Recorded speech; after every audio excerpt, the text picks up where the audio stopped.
On a snowy day, with freezing temperatures, I discovered the car battery was dead when I was about to pick up my son James from daycare. So, I had to borrow my husband's car to fetch him. On our way home, James suddenly remarked, "Mom, something's weird with the car." Puzzled, I questioned, "What do you mean?" I could see he was genuinely concerned. Even though everything felt normal to me, he was just adamant. "Just pull over. The car sounds different. I'm scared." Seeing the worry in his eyes, I hesitated for a moment, but then pulled over right before hitting the mountain road. "What's up with the sound? Sounds okay to me." "Can we check the car, Mom?" I figured that showing him everything was okay would put his mind at ease. So, I sighed, and we both stepped out. What I saw next was completely unexpected. I'm Naomi, and I'm 35. I'm a working mom living in a rural area. By working, I mean I own an orchard. I took over the family business that my dad used to run when I was in my 20s. Our business, which specializes in high-quality fruits for gifts and also makes related products, is doing really well. The local community respects us, and I've always had good relations with neighboring farmers, leading a good life. My husband, Robert, has an online store that sells agricultural items. He's originally from San Francisco and reached out to my company to include our fruits on his website. That's how we first met. Having grown up in the countryside, city boy Robert was a breath of fresh air. We hit it off and started dating. After a year of a long-distance relationship, out of the blue, he proposed. "Naomi, let's get married." Ecstatic, I answered, "I'm thrilled, but I can't leave my business to move to San Francisco." "No worries. I can work from here. I'll move. So, will you marry me?" Touched by his dedication, I said yes, and we tied the knot. We settled in a house my dad gifted us. A year into our blissful marriage, I discovered I was expecting. With Robert's unwavering support, I had our son. We named him James, and he's now 5. He's a total car enthusiast, always collecting toy cars and watching car clips. I go to the office every day, while Robert handles his website from home. His business has been booming, so we've had a steady income. Work was good, our bond was tight, and our son was flourishing.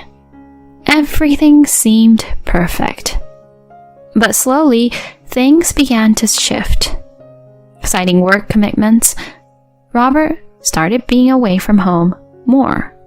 He used to always be home, but now he'd be out late and gone over weekends, saying it was for work, often leaving James by himself. One day, we had promised James a trip to a motor show he'd been excited about. In the morning, I reminded Robert, "Don't forget, we're taking James to the motor show. Get ready." But scratching his head, he said, "I can't. I've got work." Frustrated, I snapped, "It's Sunday. What about James?" He argued, "I need to lock in a new supplier. It's for the business. What do you expect?" "It's not right for James. Can't it wait?" As we bickered, James, who'd been engrossed in his toys, began to tear up.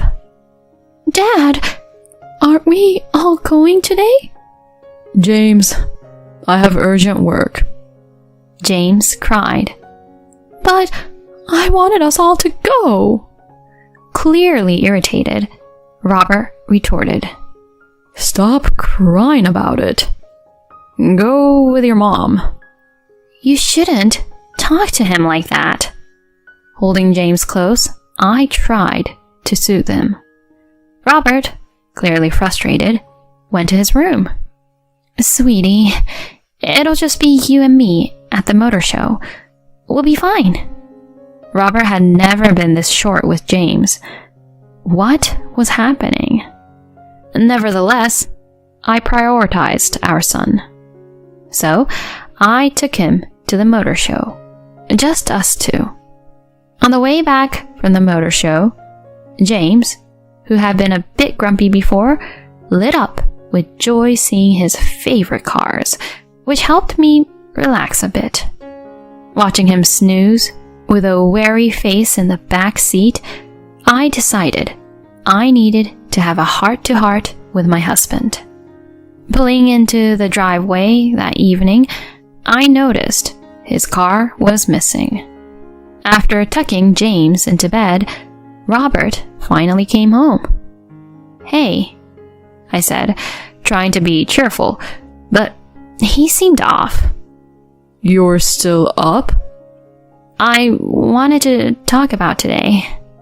You've been putting work first and sidelining the family. It really got to James today." "It's work. What do you want me to do?" Before I could respond, he handed me an envelope. Curious, I asked, "What's this?"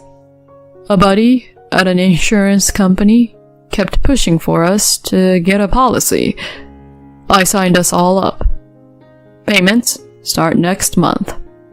Confused, I said, "Don't we already have insurance?" "You can never have too much insurance." I opened it up to check out the details.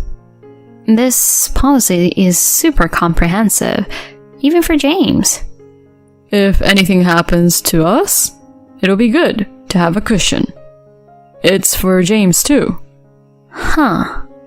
While I was frustrated he hadn't discussed the insurance with me, I was somewhat comforted that he was considering our family's future.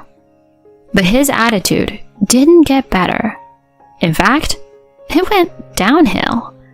We barely talked. He grew distance from James. Our arguments escalated, and the atmosphere at home became strained. What had caused this shift in him? The uncertainty kept nagging at me. One day, at work, during a break, I sat with Andrea, a new hire from the past year.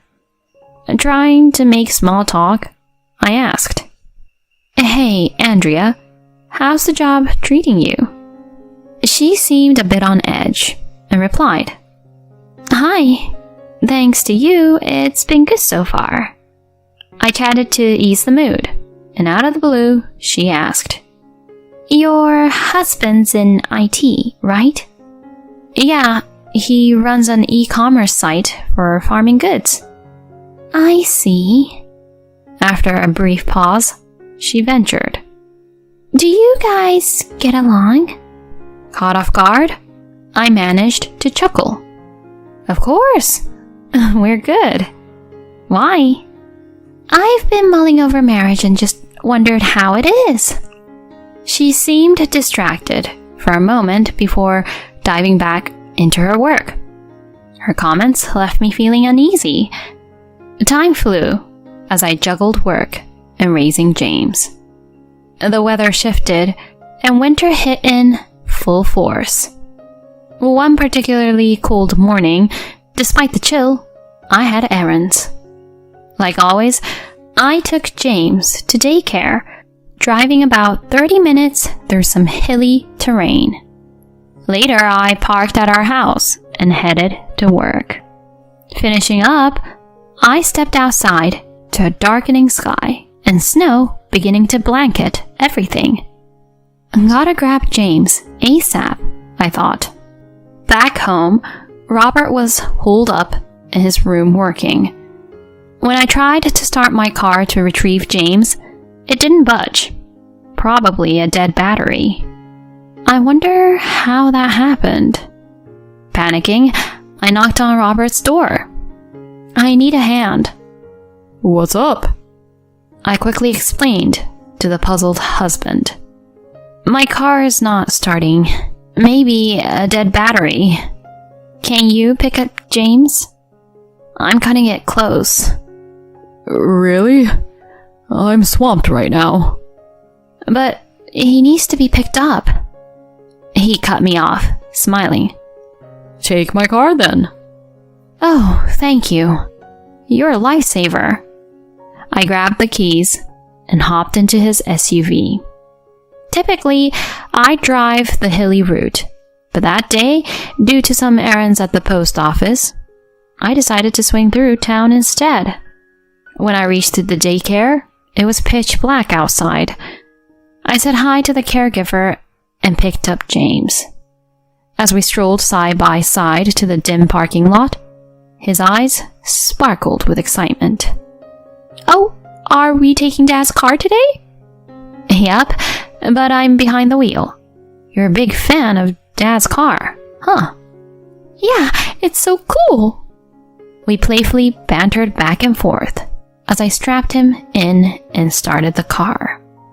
A few minutes into the drive, he suddenly blurted out, Mom, there's something weird with the car. Oh, what do you mean? I could see he was genuinely concerned. Even though everything felt normal to me, he was adamant.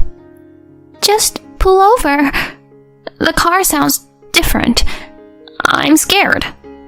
Seeing the worry in his eyes, I hesitated for a moment, but then pulled over right before hitting the mountain road. What's up with the sound? Sounds okay to me. The tires sound different, not like usual. Can we check? Figuring he'd calm down once he saw the tires were just fine, I sighed, and we both hopped out for a look. To my shock, I saw the tires were regular ones, worn to the nub. Driving with these on our snow-covered icy roads was downright dangerous. The thought of driving our usual icy mountain route with these tires sent chills through me. We had been so lucky to get to the daycare without any issues. Mom, these aren't the tires Dad had on before, he commented, looking up at me with wide eyes. I recalled Robert mentioning he'd switched to winter tires on his car. The pieces clicked together in my mind. Parking the car in a nearby lot, I called for a cab. I made one more call while waiting, and then James and I headed home. Walking in, I saw Robert in the hallway, looking utterly shocked. How'd you guys get back? His words confirmed my growing suspicions. So, it was him. James, go to your room until dinner, okay? I told my son softly, and he hurried upstairs. In the living room, I faced off with Robert. He looked pale and asked, Why do you look surprised? Was it that shocking to see us return safely? I don't know what you're talking about. But I cut him off. James noticed the car wasn't right. Thankfully, we avoided potential disaster. And luckily, I didn't drive our usual mountain route to the daycare today. What are you even saying? He said, playing innocent. My frustration boiled over. Stop playing games. Those worn-out tires you put on the car could have killed us both. He tried to mask his surprise and said, "What? I don't know anything about that." Deciding it was time to lay my cards on the table, I snapped, "Oh, really? Then explain this." I thrust my phone screen in front of him.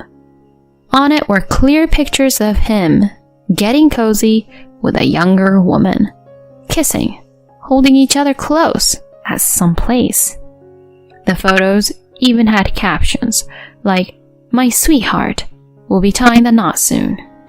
"What are these?"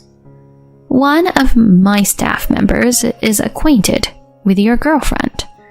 Apparently, she posted these on her private social media." "You've got to be kidding me." It turned out that Andrea, the young coworker I chatted with recently, was the one I'd reached out to while waiting for the taxi.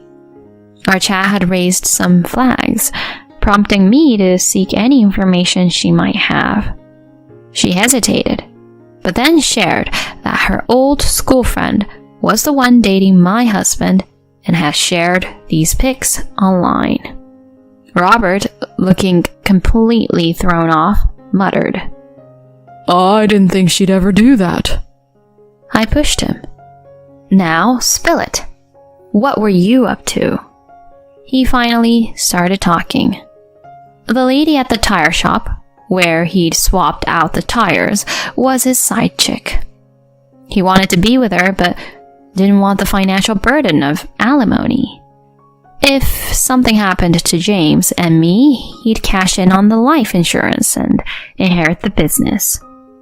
They had schemed together, putting those worn-out tires on his car and messing with my car's battery, ensuring I'd use his SUV. "So, you even had your eyes on the life insurance and our business." With a desperate expression, Robert pleaded, "Naomi, I'm so sorry. It was a stupid mistake." Repulsed, I shouted, "Are you kidding me? I can never forgive this. The cops already know, and I'm getting a divorce. I don't ever want to see you again, you jerk." "Please, Naomi." "Oh, and I'll let all the local farmers know what you did. I bet they'll think twice before working with your website again. Good luck with that." Right then, the sound of sirens grew closer. I handed him over to the authorities. I'd recorded our entire chat, and it was submitted as evidence. He was convicted and did a stint in jail. The divorce was finalized without a hitch, and I walked away with $90,000 in alimony and our combined savings. Left with nothing, family, money, or a job. I could only guess how Robert would cope post-release. While his mistress avoided jail, the word got out, forcing her to skip town. Rumor has it she's now in the city, living in a shabby apartment, working the late-night scene. I'm in the process of suing her for emotional damage. Meanwhile, I'm still running the business and raising James, with a lot of support and kindness from the community. Lately, James has been saying he wants to work for a car manufacturer when he grows up. I'm all in, doing everything to make that dream a reality. From here on out, it's all about James's happiness and carving out a better future for us.